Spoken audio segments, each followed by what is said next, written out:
아멘. 5월 넷째 주일이며 교회록으로는 성령 강림주일입니다. 오순절 마가다람 강림하셨던 성령이 우리 가정과 우리 교회에 임할 수 있기를 간절히 소망합니다. 오늘 본문의 배경은 이 다윗이 통치 후반기에 태평성대를 누렸습니다. 이렇게 다윗이 태평성대를 누리면서 어려움이 없을 때 오히려 깨어있지 못함으로 영적인 권태기가 찾아온 것입니다. 그러므로 하나님의 자녀는 어려울 때도 기도해야 하지만 어려움이 없을 때도 기도해야지 영적인 권태기를 이겨낼 수 있는 거예요. 그래서 우리 주님께서는 우리들에게 쉬지 말고 기도하라고 당부하고 계십니다. 이 다윗처럼 영적인 권태기가 찾아와 있을 때의 문제점은 뭡니까? 하나님의 관계가 자신도 모르게 서서히 벌어지게 된다는 것입니다.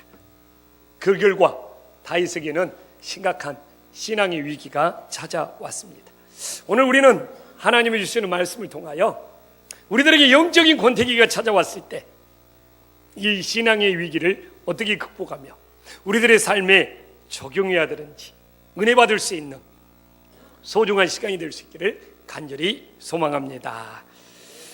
우리들이 신앙생활을 하다가 어느 날 영적인 권태기가 찾아온 증상은 분별할 수 있는 능력이 약해진다는 겁니다. 그 신뢰로 오늘 1절 말씀을 보면 다윗은 자신을 격동시키는 그 시험이 찾아왔을 때 이것이 시험이구나 이걸 분별하지 못하고 넘어져 버린 거예요. 그 이유는 뭐냐? 영적인 권태기에 있기 때문에 하나님 앞에 묻는 기도를 드리지 못한 겁니다. 다윗의 인생은 무슨 일이 생길 때 하나님 앞에 먼저 묻는 기도를 통하여 형통한 길로 인도함을 받은 인생이었습니다.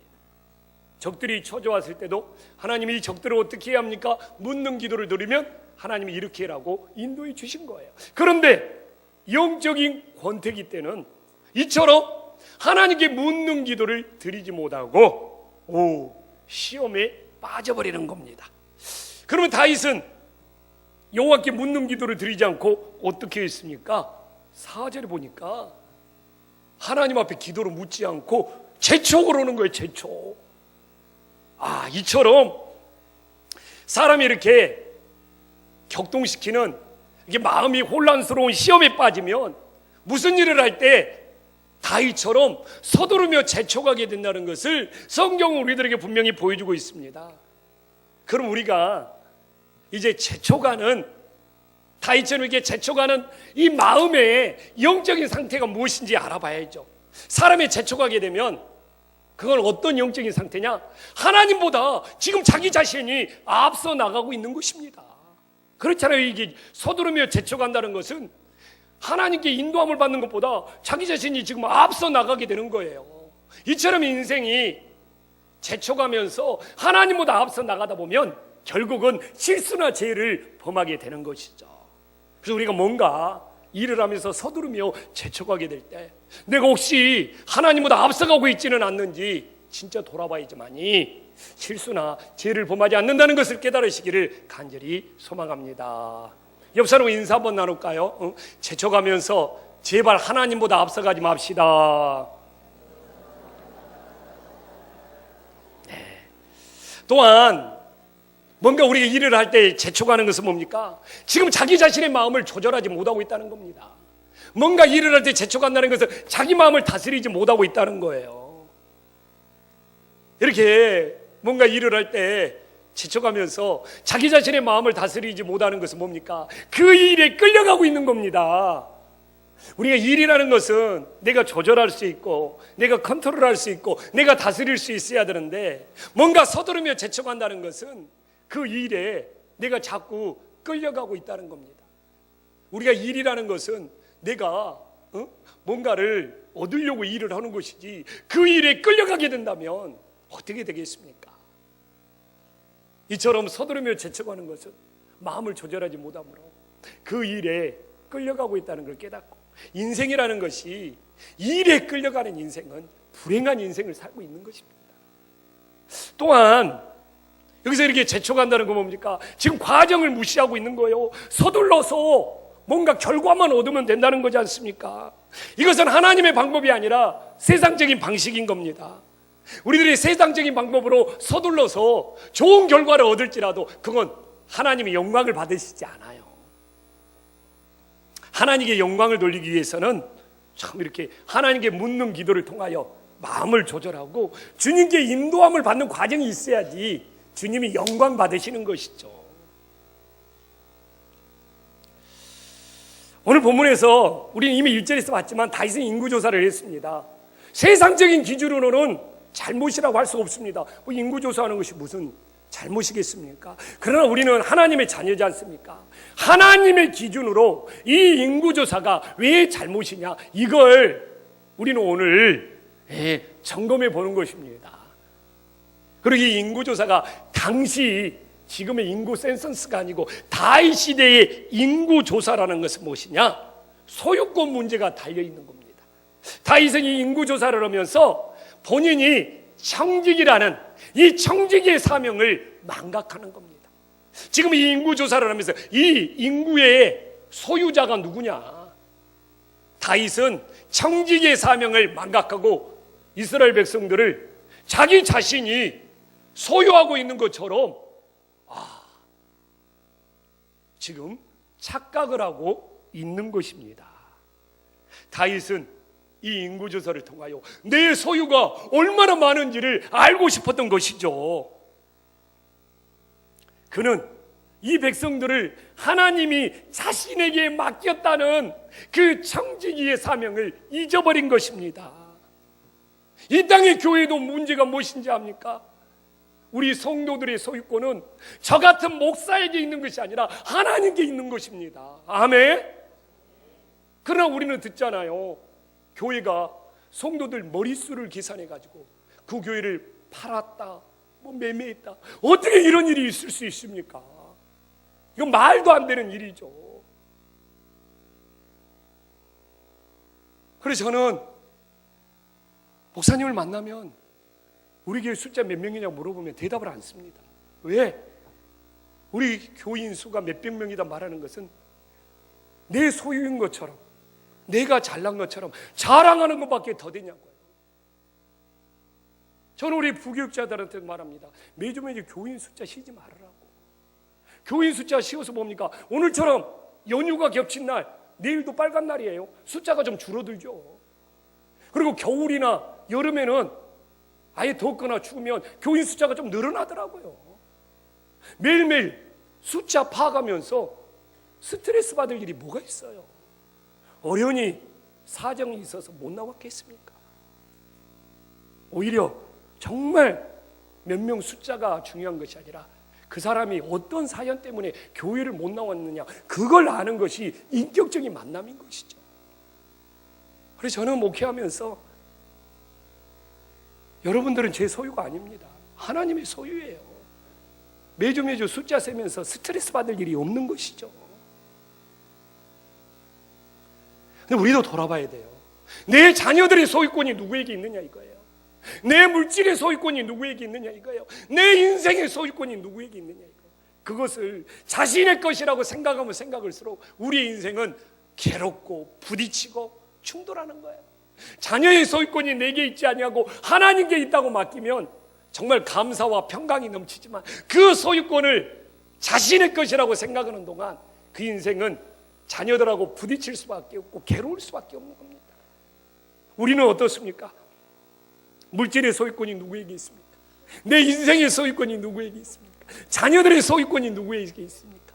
정말 이 시대에 필요한 것은 우리들의 소유권이 하나님께 있다는 이 청지기의 사명을 회복할 수 있기를 주님의 이름으로 간절히 축원합니다. 또한 다윗은 인구조사를 하면서 자신의 교만을 나타냈어요. 우리가 9절 봐볼까요? 9절에 봐보면 다윗의 인구조사는 결국 뭡니까? 군사력이 얼마나 크냐, 군사력이 얼마나 많으냐, 그 군사력을 과시하고 있는 거예요. 9절에 보면 뭘로 나와 있으면 칼을 빼는 자가 얼마냐. 그 당시의 인구의 조사는 지금의 인구조사와 다른 것이죠. 내 군사력이 이만큼 강하다는 것을 과시하고 싶은 거지 않습니까? 결국 인구조사한 결과는 뭡니까? 칼을 빼는 자가 몇십만이다, 이야기를 하고 있는 것이잖아요. 우리가 9절 말씀을 보면, 그래서 다윗은 그 본심이 인구조사를 통하여 자신의 군사력을 과시하고 싶었던 거예요.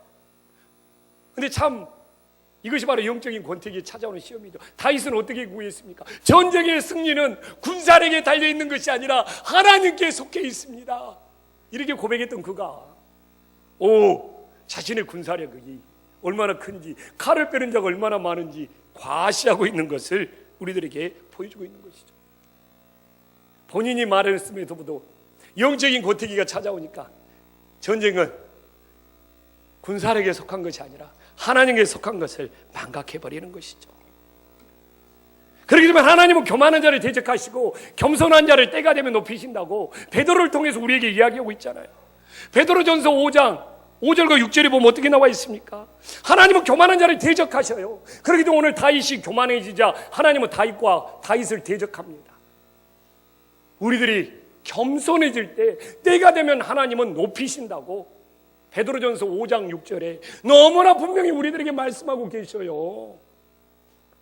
그러므로 성도는 뭡니까? 성도의 의무는 주님 앞에서 겸손해지는 거예요. 높여주시는 분은 하나님의 손에 달려있는 겁니다. 가장 무서운 것이 자기 자신 스스로 높이는 거예요. 그렇기 때문에 하나님께 능력받았다는 것이 크면 클수록 그 능력이 진짜가 되려면 자기 자신을 겸손히 낮춰야죠. 근데 이 땅에 능력의 종들은 자기 자신을 끊임없이 겸손히 낮추는 것이 아니라 오히려 자기 자신이 능력받았네, 은사받았네 더 높이는 걸 보면 참 가슴이 아파요. 진짜 능력받으면 오늘 베드로전서 5장 이 6절처럼 스스로 낮춰서 본인은 스스로 낮추고 하나님이 때가 되면 그를 높여주셔야 되는데 왜 본인이 자기 자신을 스스로 높이려고 할까? 그런 회의감을 들게 만들고 있습니다. 신앙생활하면서 가장 어리석은 것이 오늘 다윗처럼 스스로 높이는 겁니다. 성도의 의무는 하나님 앞에 자기 자신을 스스로 겸손히 낮추는 것이고, 그러면 하나님께서 때가 되면 하나님의 손길로 높여주시는 은혜가 있음을 믿으시기를 간절히 축원합니다. 또 다윗은 인구조사를 하면서 다윗이 처음에는 안 그랬어요. 목자의 심정으로 백성 한 명 한 명이 천하보다 귀했습니다. 근데 이게 이제 인생의 노년이 되니까 백성들이 왕의 힘을 가시하는 수단, 들러리로 전락하고 있는 거예요. 백성들이 수단이 되고 백성들이 들러리가 되면 안 되지 않습니까? 여러분, 만물의 이치는 뭐라고 말합니까? 물이 있어야지 배가 뜰 수 있습니다. 물이 있어야지 그 위에 배가 뜨는 거지 않습니까? 그래서 누가 물이 뭐고 배가 뭐냐, 그런 이야기를 많이 하지 않습니까? 제가 봤을 때는 물은 백성입니다. 그 백성들의 물이 왕이라는 배를 띄우는 거예요. 이것이 하나님의 법칙입니다. 백성들의 물이 없으면 왕이라는 배가 뜰 수가 없는 겁니다. 백성들의 물이 평안해야지만이 왕이라는 배가 순탄할 수 있는 거예요. 백성들의 민심이 풍랑이 일어나면 왕의 배는 뒤집힐 수밖에 없는 거예요. 그렇기 때문에 왕이라는 배는 이 물이 되는 백성들이 잠잠할 때만이 뒤집히지 않고 존재할 수 있는 거예요. 이 물이 떠 있는 이 배라는 왕이 물이 되는 백성들을 수단이나 들러리로 생각했다가는 뒤집힐 수밖에 없는 것이죠. 결코 물이라는 백성은, 물이라는 국민은 수단이나 들러리가 아니고 오히려 지도자라는 배를 뜨게 만들 수 있는, 정말 어떻게 보면 소중한 귀한 그릇들인 것이죠. 지금 시대가 참 그러한 지도자가 필요한 시대임을 피부로 느끼게 합니다. 그러나 어떻게 하면 좋겠습니까? 세상에서는 이런 왕, 이런 지도자를 찾을 수가 없는데, 그러나 우리에게는 소망이 있지 않습니까? 이 물이 되는 우리들의 어떠한 풍랑도 잠잠하게 해줄 수 있는 오직 예수 그리스도가 우리 인생의 진정한 왕이 될 수 있기를 간절히 축원합니다. 세상의 어떤 왕도 우리 인생의 풍랑을 잠잠케 해줄 수 없지만 정말 만왕의 왕이 되시는 예수 그리스도는 우리들의 인생에 어떤 풍랑을 만날지라도 잠잠케 해줄 수 있는 이 예수님만이 진정한 구주요 진정한 왕으로 모실 수 있는 믿음의 자녀들이 될 수 있기를 간절히 소망합니다. 다윗의 인구조사를 하면서 정말 교만해져서 시험에 빠졌지만 오늘 10절 말씀에 보니까 해결을 하고 있습니다. 얼마나 다행인지. 그런 교만한 시험에서 빠져나오기 위해서 어떻게 해결을 했습니까? 오늘 10절 말씀 보니까 우리가 10절 말씀 한 목소리 함께 읽어보겠습니다. 시작. 다윗이 백성을 조사한 후에 그의 마음에 자책하고 다윗이 여호와께 아뢰되 내가 이를 행함으로 큰 죄를 범하였나이다. 여호와여 이제 간구함나니 종의 죄를 사하여 주옵소서. 내가 심히 미련하게 행하였나이다 하니라. 아멘. 어떻게 회개의 역사가 일어나고 있습니까? 오늘 보니까 그의 마음을 자책했습니다. 인구조사를 한 후 뭐가 시작되었다는 겁니까? 하나님을 의식하는 것이 시작되었다는 거예요. 이 마음의 자책이 들었다는 것은 드디어 그동안 망각했던 그 망각했던 하나님이 이제서 떠오르는 거예요. 하나님을 의식하니까 마음의 자책이 밀려오는 거예요. 그럼 모든 회개의 시작은 하나님을 의식할 때 가능한 거예요. 자, 봐보십시오. 하나님을 의식하면서 마음의 자책이 들었습니다. 그 다음에 어떤 일이 일어났습니까? 여호와께 묻는 기도를 다윗은 잃어버렸잖아요. 그러나 마음의 자책이 들어서 하나님을 의식하게 되자 오늘 10절에 어떻게 나오죠? 여호와께 묻는 기도를 드리잖아요. 다윗이 여호와께 아뢰되 이걸 잊어버린 거예요. 다윗은 이 기도를 드릴 때 형통하게 인도함을 받았습니다. 그러나 영적인 권태기가 찾아와서 기도를 하지 않자 이걸 잃어버린 거예요. 여호와께 묻는 걸 잃어버린 겁니다. 그러면서 마음이 격동되는 거죠. 그런데 이렇게 그래도 때는 늦었지만 하나님을 의식하면서 마음의 자책이 되자 여호와께 묻는 기도를 드리잖아요. 그리고 스스로 높이며 교만했던 다윗이 오늘 10절에 본인이 미련하대요. 이제 자기 자신이 미련한 줄 알았어. 세상에서 가장 똑똑하고 잘난 것이 하나님 아버지 앞에서는 가장 미련한 것이 되는 겁니다. 그러면서 죄를 용서해 달라고 그러잖아요. 내가 심히 미련하게 행하였다고. 근데 봐보십시오. 모든 회개의 시작은 뭡니까? 하나님을 의식하면서 시작되는 거예요. 하나님을 망각할 때 우리는 죄에 빠지게 되고요. 그런데 하나님께서는 이미 12절에 보면 가선지자를 보내서 뭐라고 합니까? 세 가지 중에 한 가지를 택해라고 합니다. 그러면서 13절에 세 가지 내용이 쫙 나오고 있습니다. 그러면서 14절에 다윗은 어떤 선택을 내립니까? 14절에 다윗의 선택을 보면 여호와의 손에 빠지고 내가 사람의 손에 빠지지 않기를 원하노라는 그 선택을 합니다. 무슨 말씀을 하고 있습니까? 사람에게 매를 맞지 아니하고 자기 자신은 하나님께 직접 해초리를 맞겠다는 겁니다. 사람들에게 자기가 징계를 받지 아니하고 하나님이 직접 나에게 징계를 해 주십시오. 다윗은 하나님의 손길에 자기 자신이 직접 매를 맞기를 원했음을 알 수 있습니다. 다윗은 이제는 마음이 섰어요. 내가 설사 징계를 받아도 하나님 앞에 직접 징계를 받고 책망을 받으면서 하나님의 손길에서 벗어나지 않겠다는 이 다윗의 마음을 고백하고 있는 것이죠. 이처럼 우리들이 징계를 받아도 누구의 손에 받느냐 이거예요.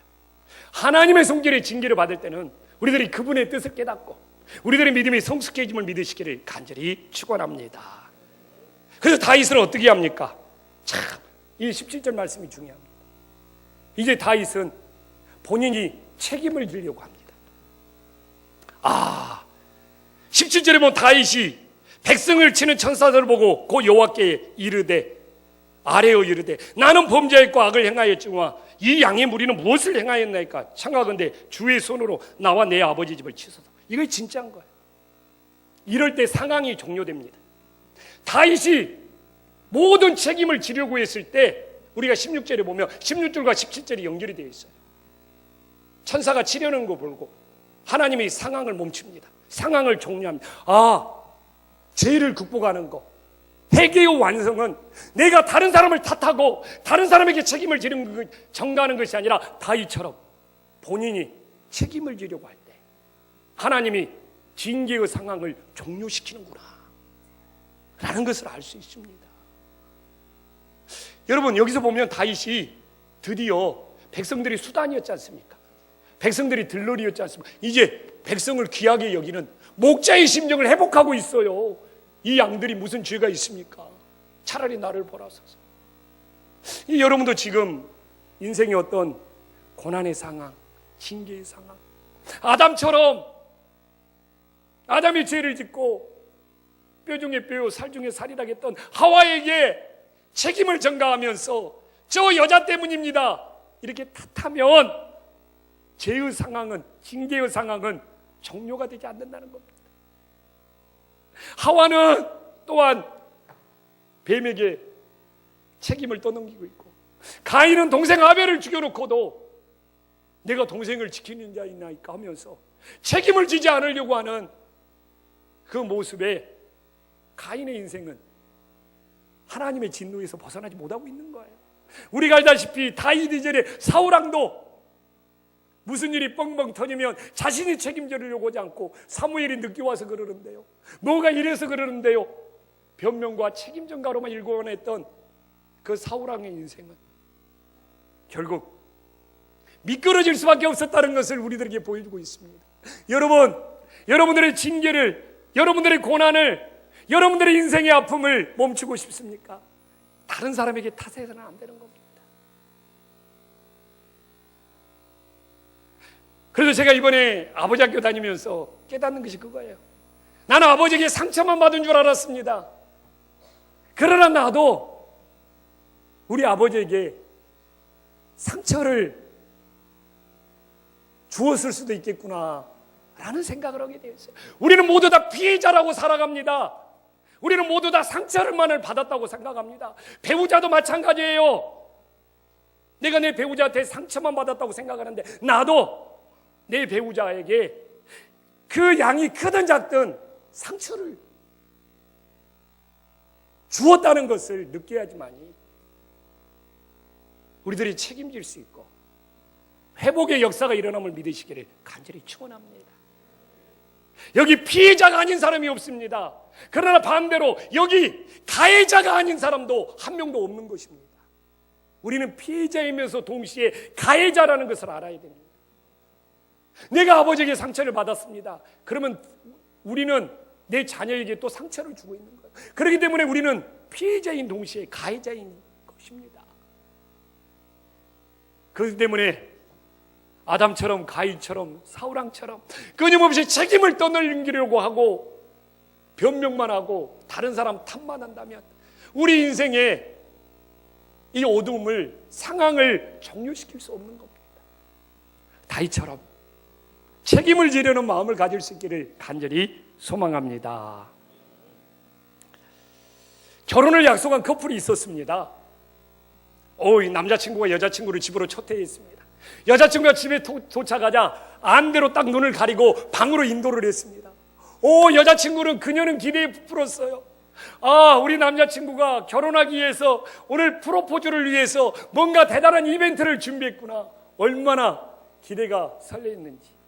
그 기대감과 함께 그 방에 이제 안대를 다 눈에 가리고 우리 남자친구가 어떤 프로포즈를 할까, 그 이벤트를 기다리면서 기대하고 있는데 동시에 긴장을 해서 그러는 게 배에 가스가 차오르는 거예요. 근데 구세주가 나타났습니다. 밖에서 전화벨이 거실에서 따르릉 울리는 거예요. 주저없이, 야, 자기야 빨리 나가서 전화 받아. 그러니까 나 나가도 괜찮아. 그래서 빨리 가서 전화 받아야지 하면서 이 남자친구가 밖에 나가서 전화를 받는 겁니다. 이게 웬일입니까? 가스를 살짝 흘러놓고 그날따라 왜 이렇게 냄새가 지독한지 코를 막고 서로로 막 잊어섰습니다. 입으로 바람까지 불어가면서. 근데 때마침 전화가 좀 시간이 걸려서 좀 잠잠해질 때, 남자친구가 돌아온 거예요. 가슴을 쓸어내면서 또 기대에 부풀었습니다. 드디어 남자친구가 안대를 벗기는 거예요. 근데 상상할 수 못한 일이 일어났습니다. 어떤 일입니까? 시부모 될 사람이 앞에 계속 앉아 있었던 것이에요. 지금 시부모 앞에서 계속 가스를 배치놓고 코를 막고 바람을 불어가면서 손으로 휘젓고 있었던 것입니다. 여러분, 재밌는 이야기죠. 왜 이 그녀가 왜 그렇게 행동했습니까? 시부모가 내 앞에 있다는 것을 전혀 의식하지 못했기 때문에 그런 겁니다.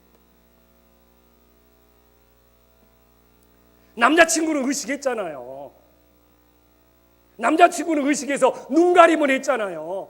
그러나 시부모 될 사람이 있다는 것은 전혀 의식하지 못했잖아요. 무슨 이야기입니까? 이처럼 우리들이 내 옆에 있는 사람을 의식하면서 어떻게 눈가림을 하지만 눈에 보이지 않는 하나님을 의식하지 못하면서 오늘도 우리는 죄를 범하고 있다는 것입니다.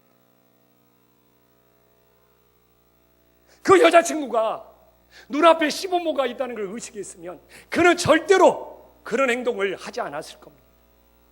우리도 똑같습니다.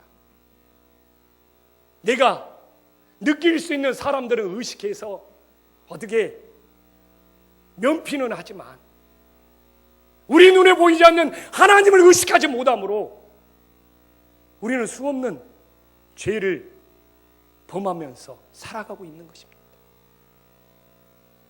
여러분, 모든 죄의 시작은 다윗처럼 하나님을 의식하지 못할 때 시작됩니다. 모든 회개는 다윗처럼 하나님을 의식하기 시작할 때 회개의 역사가 일어나는 겁니다. 지금 여러분들은 어떤 상태에 머물러 있습니까? 하나님을 의식하지 못함으로 영적인 권태기와 죄악 가운데 놓여 있습니까? 아니면 매 순간 하나님을 의식함으로 우리의 말과 우리의 행동이 죄를 짓지 않고 살아갑니까? 지난주에 아버지 학교에서 그런 이야기를 하더라고요. 개그맨 이승미가 그렇게 욕쟁이였답니다. 말만 하면 욕이 나왔다는 겁니다. 그런데 자기 자녀에게 욕을 실컷 퍼부었다는 겁니다. 그러면서 딱 돌아서는데 하나님이 의식되다는 거예요. 내가 지금 네가 네 자녀한테 욕한 대로 그대로 해줄까? 하나님이 딱 의식되다는 거예요. 그러면서 그런 느낌이 네 욕한 대로 그대로 다 해줄까? 그 개그맨 이승미 씨는, 그 욕쟁이 이승미 씨는 발걸음을 뗄 수가 없었다는 겁니다. 하나님을 의식하는 순간 하나님이 야 성미야 네 욕하는 대로 그대로 다 해줄까? 발걸음을 뗄 수가 없었답니다.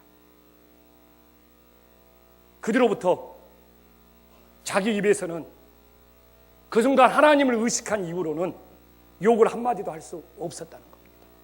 지금까지 하나님을 의식했기 때문에 욕을 못하는 것이 현재 진행형으로 진행되고 있다는 겁니다. 그렇습니다.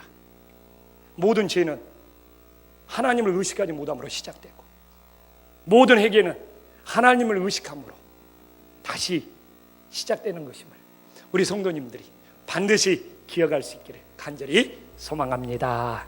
기도하겠습니다. 이 시간 하나님께 기도하기를 소망합니다. 우리들의 인생이 왜 이렇게 바쁘고 왜 이렇게 서두르며 왜 이렇게 재촉하고 있습니까? 나도 모르게 하나님보다 앞서가고 있지는 않는지, 마음을 조절하지 못하고 일에 끌려가고 있지는 않는지, 주님께 인도함을 받는 과정을 밟지는 못한지, 넌 우리들이 청기기적 사명을 망각하고 내 자녀의 소유권을, 내 인생의 소유권을, 내 물질의 소유권을 내 것이냐 허비하고 있지는 않는지, 또한 우리들이 하나님을 의식하지 못함으로 오늘도 우리의 말과 행동이 죄를 범하고 있지는 않는지, 부디 하나님을 의식함으로 하나님의 손길 안에서 우리들의 인생이 달라질 수 있게 달라고 간절한 마음으로 기도 올려드리겠습니다. 사랑이 많으신 하나님 아버지, 우리들에게 긍휼과 자비를 베풀어 주시옵소서. 주님, 우리들 하나님을 의식하지 못함으로 온갖 죄악에 빠져서 살아가고 있음을 고백합니다. 주님, 불쌍히 여기시고 긍휼히 여겨 주시옵소서. 주님, 우리들 왜 이렇게 쫓아가며 서두르며 살아가고 있습니까? 주님, 하나님보다 앞서지 않게 하여 주시옵시고 우리들의 인생이 변화될 수 있도록 인도하여 주시옵소서. 주님, 청기적인 사명, 진정 소유권을 하나님께 인정하게 하여 주시옵소서. 주님, 교만하여 스스로 높이지 않게 하여 주시옵소서. 주님, 내 이익을 위해 주님 주변 사람들이 수단이 되지 않게 하여 주시옵소서. 주님, 오늘도 주님 모든 죄악은 하나님을 의식하지 못함으로 시작됩니다. 주님, 모든에게는 하나님을 의식함으로 시작된다는 것을 다시 한번 깨달을 수 있도록 인도하여 주시옵소서. 사랑의 주님, 너무나 바쁘게 살고 있습니다. 어찌 보면 모든 걸 너무 서두르며 재촉하고 있는지도 모릅니다. 그래서 우리들이 하나님보다 앞서 나가고 마음을 조절하지 못하고 주님께 인도함을 받지 못함으로 영적인 권태기와 죄의 수렁에 빠져 있음을 고백합니다. 우리들을 다시 회복시켜 주시옵소서. 우리들이 청지기의 사명을 망각하지 않게 하여 주시사 내 인생의 소유권이 하나님께 있으며 내 자녀들의 소유권이 하나님께 있으며 내 물질의 소유권이 하나님께 있음을 겸손히 고백할 수 있도록 인도하여 주시옵소서. 주님, 우리들의 모든 죄가 하나님을 의식하지 못하기에 오늘도 우리들의 말과 행동이 죄를 범하고 있으며 우리들이 하나님을 의식할 때 모든 죄악에서 벗어나 하나님께 묻는 기도를 통하여 인도함 받을 수 있다는 것을 다시 한번 깨닫게 하여 주시옵소서. 오늘 지금 우리는 어떤 영적인 상태에 있습니까? 여전히 하나님을 의식하지 못함으로 이 예배가 지루한 예배, 의미 없는 예배가 되고 있고 하나님을 의식하지 못함으로 죄악의 수렁에 여전히 빠져 있지는 않습니까? 우리들이 다시 하나님을 의식함으로 예배가 회복되고 말씀이 회복되고 기도가 회복되고 삶이 회복될 수 있도록 역사하여 주시옵소서. 예수님의 이름으로 기도 올리옵나이다. 아멘.